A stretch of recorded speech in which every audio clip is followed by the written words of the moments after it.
Paşinyan erməni uşaqlara bu sualı verdi. Aldığı cavab onu şoka saldı.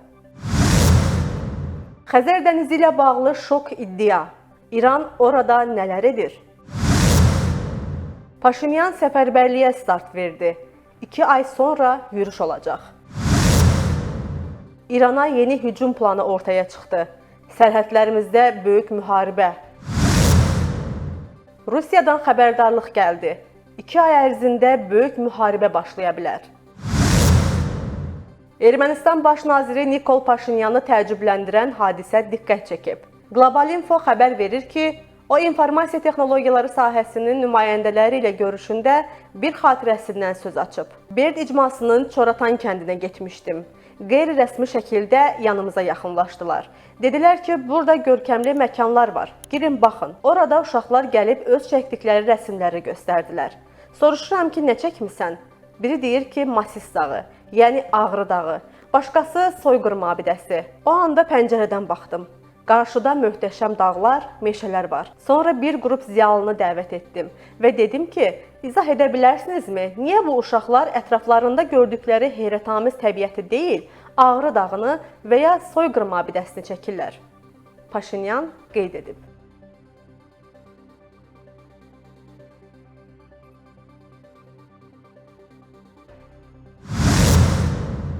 Xəzər dənizinin səviyyəsinin sürətlə enməsi region ölkələrində ciddi narahatlıq yaradıb. Sosial mediada və bəzi mənbələrdə bu prosesin güya İranın müdaxiləsi ilə bağlı olduğu iddia edilir. Bildirilir ki, İran Xəzərin cənub hissəsindən suyu tunellərlə öz ərazisinə yönəldir. Problemin həlli üçün İran ərazisindən keçən kanalların bağlanması təklif edilir. Global Infoya danışan ekoloq Cəmşid Bəxtiyar deyib ki, İddialara görə bu tunellər vasitəsilə Xəzər suları təmizlənərək İranın bəzi bölgələrinə içməli su kimi ötürülür. Lakin bu məlumatlar elmi və beynəlxalq mənbələr tərəfindən təsdiqlənməyib. Mövcud araşdırmalara əsasən Xəzərin səviyyəsinin azalmasının əsas səbəbi iqlim dəyişikliyi və buxarlanmanın artmasıdır. Son 30 ildə bölgədə orta temperaturun yüksəlməsi nəticəsində dəniz səthindən buxarlanma intensivləşib. Bundan əlavə, Xəzəri qidalandıran çayların su həcmi azalıb ki, bu da qlobal istiləşmə, kənd təsərrüfatında və sənayədə su sərfiyyatının artması ilə bağlıdır. Ekoloq qeyd edib ki, Rusiyada və Qazaxstanda inşa edilən bəndlər Xəzərə axan çayların bir hissəsini saxlayır. Bu da dolayısıyla dənizin səviyyəsinə təsir edir. Xəzərin tarixi səviyyə dəyişiklikləri uzun müddətli iqlim dövrləri ilə əlaqələndirilir.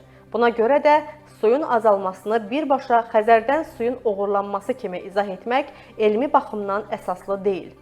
Elmi ədəbiyyatda İranın Xəzərdən gizli tunellərlə su çəkməsi barədə sübut yoxdur.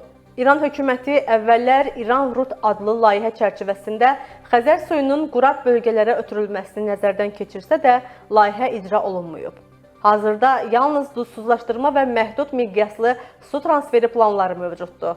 Lakin bunlar Xəzərin səviyyəsinə ciddi təsir göstərəcək gücdə deyil. Beynəlxalq mənbələrdə Xəzər su transferi adlı layihənin 2023-cü ildən dayandırıldığı qeyd olunur.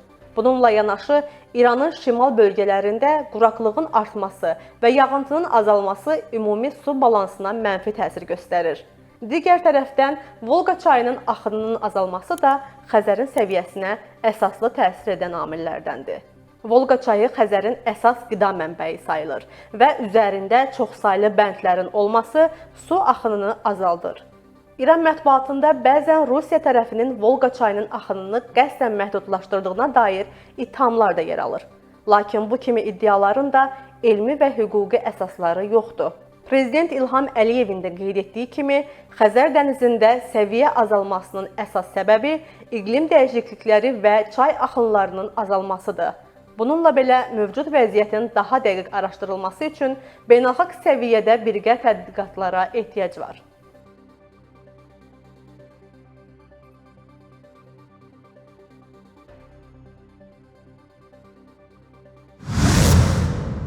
Ermənistan baş naziri Nikol Paşinyan kilsə ilə bağlı planını işə salacaq.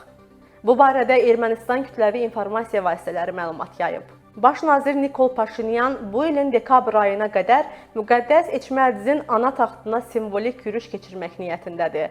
Məqsədi bütün ermənilərin Katolikosu 2-ci Qaraginin uzaqlaşdırılmasıdır. Bu dəfə Paşinyan birbaşa və ya dolayı yolla bəzi din xadimlərini ona qoşulmağa və hətta Katolikosun devrilməsi üçün yürüşə rəhbərlik etməyə sövq edir. Məlumata görə, Quqars yeparxiyasından olan 3 din xadimi artıq baş naziri dəstəklədiklərini bildiriblər.